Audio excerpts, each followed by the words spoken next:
Hi viewers, welcome to our channel. ప్రస్తుతం మనతో పాటు దాము బాలాజీ గారు సీనియర్ జర్నలిస్ట్ ఉన్నారు. వారితో ఒకసారి మాట్లాడదాం. సార్ నమస్కారం. సార్ నమస్తే. సార్ పోసాని విషయంలో హైకోర్టు ఆయనకు ఊరటిచ్చింది, చంద్రబాబు నాయుడు గారికి షాక్ ఇచ్చిందంటూ వార్తలు అయితే ప్రచారంలో ఉన్నాయి. సార్ మరి ఎటువంటి ఊరట పోసానికి ఇప్పుడు కలిగింది? మామూలుగా అతని విషయంలో చూస్తున్నాం, కింది కోర్టులు అన్ని కూడా అతన్ని రిమాండ్ పంపిస్తున్నాయి, పైన హైకోర్టు ఏమో అవన్నింటినీ కొట్టేసుకుంటూ వస్తుంది. మరి ఇప్పుడు ఆ పోసాని కేసులో సంగతి అంటే ఎక్కడి వరకు వచ్చింది? ఇప్పుడు హైకోర్టు ఆయనకి ఎటువంటి ఇచ్చింది సార్?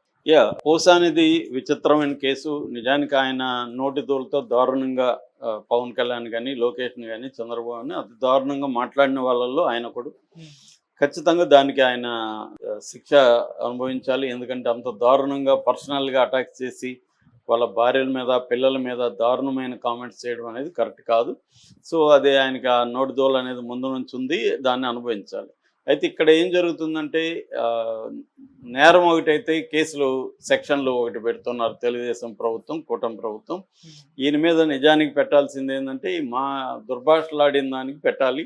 అవన్నీ కూడా బెయిలబుల్ కేసులు అవుతాయి, నాన్ కాగ్నిజబుల్ అవుతుంది. నాన్ కాగ్నిజబుల్ అండ్ బెయిలబుల్ అయినప్పుడు ఏమవుతుందంటే అరెస్ట్ చేయకూడదు. అరెస్ట్ చేయకుండా అతనికి నోటీసులు ఇచ్చి విచారణ జరిపించాలి, కేసు పెట్టి అతన్ని కోర్టులో ట్రయల్కి తీసుకెళ్ళాలి. కోర్టు దగ్గర ప్రూవ్ అయితే అతనికి శిక్ష పడుతుంది. ఖచ్చితంగా ప్రూవ్ చేయగలిగిన పరిస్థితి ఉంది, ఎందుకంటే వీడియోలు ఉన్నాయి, అన్నీ ఉన్నాయి. తెలుగుదేశం ప్రభుత్వం ఓపిక్గా కానీ ట్రై చేస్తే లీగల్గా సిస్టమేటిక్గా శిక్ష పడుతుంది. కానీ తెలుగుదేశం ప్రభుత్వానికి అతనికి శిక్ష కోర్టులో వేయడం ఇష్టం లేదు. ప్రాసెస్ ఈజ్ పనిష్మెంట్ అని ఇతన్ని అరెస్ట్ చేయాలని నిర్ణయించుకున్నారు. అందుకని ఇతని మీద ఇతని కంప్లైంట్ ఇచ్చిన వాళ్ళ కంప్లైంట్లో కూడా లేని సెక్షన్లను ఇతని మీద పెట్టారు. క్రిమినల్ సిండికేట్లో ఇతను మెంబర్ అన్నట్టుగా పెట్టారు. ఎందుకంటే అది bailable, non bailable and cognisable. Non bailable అంటే బెయిల్ రాదు కాబట్టి అరెస్ట్ చేయొచ్చు. కాగ్నిజబుల్ అంటే నోటీసులు ముందుగా ఇవ్వాల్సిన అవసరం లేదు, కోర్టు పర్మిషన్ లేకుండానే ఒక వ్యక్తిని కాగ్నిజబుల్ నేరాల్లో అరెస్ట్ చేయొచ్చు. అలాగా ఇతన్ని అరెస్ట్ చేశారు, కేసులు పెట్టారు. అయితే కింది కోర్టులన్నీ కూడా మ్యాజిస్ట్రేట్ కోర్టులు, సెషన్స్ కోర్టులు జనరల్గా ఏం చేస్తుంటారంటే పోలీసులు ఏం చెప్తే అది, పబ్లిక్ ప్రాసిక్యూటర్లు ఏం చెప్తే అది ఫాలో అయిపోతుంటారు.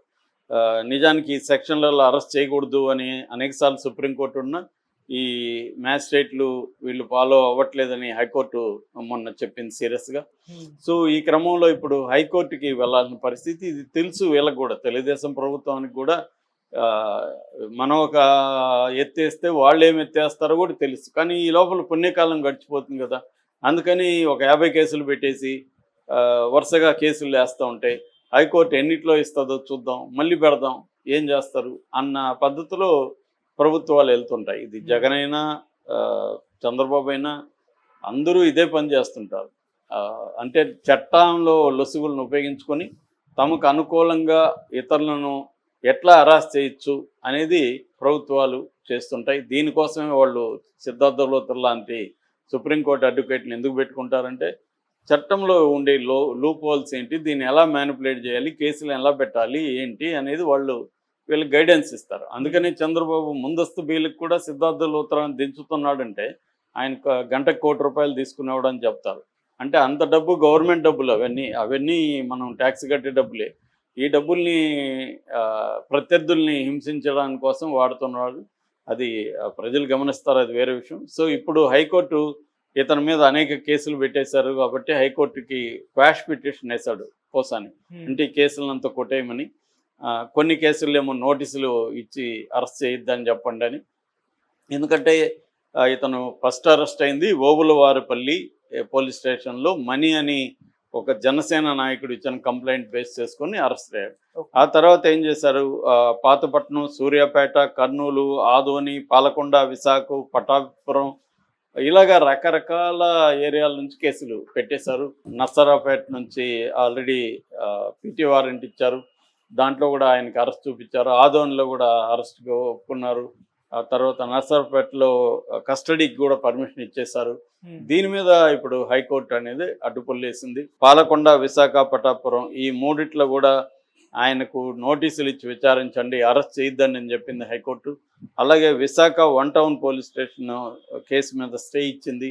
అలాగా మిగతా కేసులు కూడా ఉన్నాయి, కానీ ప్రస్తుతానికి ఒక 5 కేసుల నుంచి 10 కేసుల వరకు ఈయనకు ఊరట అని చెప్పచ్చు. కానీ అసలే ఊరట ఆయన బయటకు వస్తాడంటే రాడు. ఎందుకంటే వీళ్ళ స్ట్రాటజీ ముందు న్యాయ వ్యవస్థ ఢీకొనలేదు. ఎందుకంటే న్యాయ వ్యవస్థకి అనేక కేసులు ఉంటాయి కాబట్టి వీళ్ళంత వేగంగా న్యాయ వ్యవస్థ పనిచేసే పరిస్థితి లేదు. వీళ్ళేమో వీళ్ళకి ఇదే పనిగా దీనికి ఒక మెకానిజం ఏర్పాటు చేసుకున్నారు. పోసాని కృష్ణమురళి చుట్టూనే ఒక పెద్ద మెకానిజం పనిచేస్తుంది.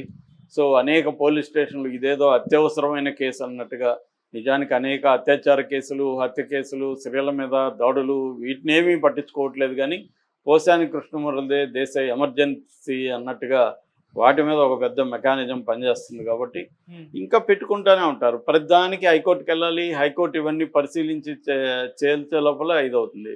మామూలుగా హైకోర్టు కానీ ఏ కోర్టు కానీ బ్లాంకెట్ స్టే ఆర్డర్ ఇవ్వరు జనరల్గా. అంటే ఈయన మీద 50 కేసులు పెడితే 50 కేసులను ఆపండి, లేదా ఇంకో నెక్స్ట్ కేసులో కూడా అరెస్ట్ చేయొద్దండి అని ఇవ్వడం వెరీ డిఫికల్ట్. అందువల్ల ఈ లోపల ఇతన్ని తిప్పిస్తూ ఉంటారు. అతనికి 66 ఏళ్ళు, 2 సార్లు సర్జరీలు అయింది. కాబట్టి అతన్ని ఇబ్బంది పెట్టడం అనేది వీళ్ళు ప్లాన్ చేసుకుంటున్నారు. పోసానికి మామూలుగా యంగ్ అయితే అతను నాకేం ఇబ్బంది లేదు పెట్టుకోండి అంటాడు. అప్పుడు వీళ్ళు పెట్టలేరు. యువతలోడు ఇబ్బంది పడితేనే కదా వీళ్ళు పెట్టగలరు. ఇబ్బంది పడని అనుకున్నప్పుడు వీళ్ళు ఏం చేస్తారు? నాకు జైలైనా ఒకటే ఏమైనా ఒకటే అనుకుంటే ఏమి జరగదు.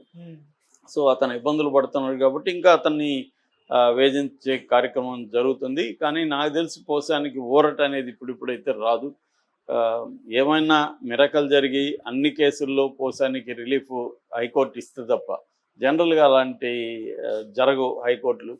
ఎందుకంటే ఇతని మీద పెట్టిన కేసులు ఏవేవి కేసులు ఇతను మెన్షన్ చేసుకుంటూ వస్తాడో ఆయా కేసుల్లో పరిశీలించి ఇస్తారు. దీనికి మళ్ళీ టైం పడుతుంది. సో అందుకని వీళ్ళు ఏం చేస్తున్నారు, తెలివిగా ఎక్కువ కేసులు, అది కూడా డిఫరెంట్ దీంట్లో తిప్పిస్తారు కదా. ఎక్కడి నుంచో ఓబులవారిపల్లి, కర్నూలు నుంచి విశాఖ వెహికల్లో తీసుకెళ్తారు.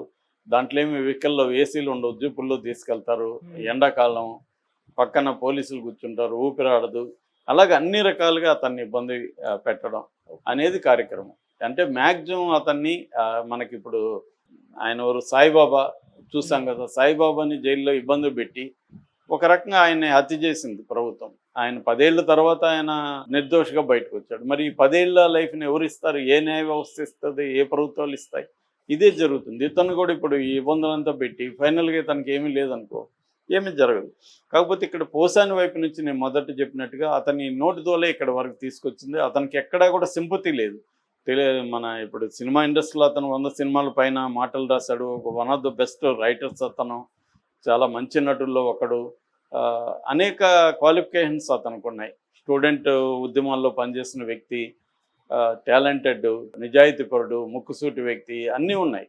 కానీ ఒక్కసారి మనిషికి 99 సుగుణాలు ఉండి ఒక దుర్గుణం బలమైనదిగా ఉన్నా కూడా అతను ఎట్లాంటి ఇబ్బందులు ఎదుర్కోవడానే దానికి ఇది ఒక తార్కాణం. మరి ఇంతకంటే ఘోరమైన వాళ్ళు తెలుగుదేశంలో లేరా? ఉన్నారు. కావలి గ్రీష్మ ఫర్ ఎగ్జాంపుల్, తొడగొట్టి బండబూతులు మాట్లాడిన ఆమెకి ఇప్పుడు ఎమ్మెల్సీ ఇచ్చారు. అంటే తెలుగుదేశంలో ఏమో బూతులు తిట్టిన వాళ్ళకి పదవులు, వైసీపీలో బూతులు తిడితే హరాస్మెంట్.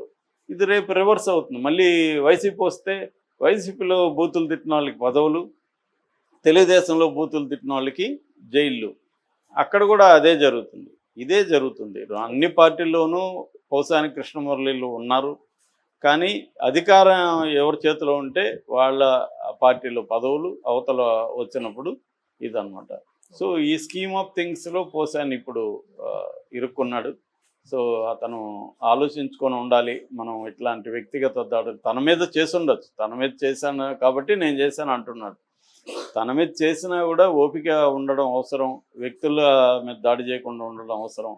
ఆ రకంగా రాజకీయాలు చేయాలి తప్ప, నిజానికి ఈయన ప్రొఫెషనల్ రాజకీయ నాయకుడు ఒకటి కాదు. ఇతనికి నోడుదోలు తప్ప ఇతనికి ఏమి ప్రొఫెషనల్ రాజకీయాలు మాట్లాడుతున్నారంటే నాకు ఒక అర్థం ఉంది. ఇతనికి అది కూడా లేదు. లేనప్పుడు ఇతను ఎందుకు అంత ఒకరితో తీసుకొని మాట్లాడాలి? దీని నుంచి ఖచ్చితంగా నేర్చుకోవాలి. మనం నోరు అదుపులో పెట్టుకోవాలి. మనం సబ్జెక్టు మాట్లాడచ్చు, కాంక్రీట్గా విమర్శలు చేయొచ్చు తప్ప వ్యక్తిగత దాడులు చేయడం, నీచంగా మాట్లాడడం అనేది కరెక్ట్ కాదు. Okay sir, thank you so much.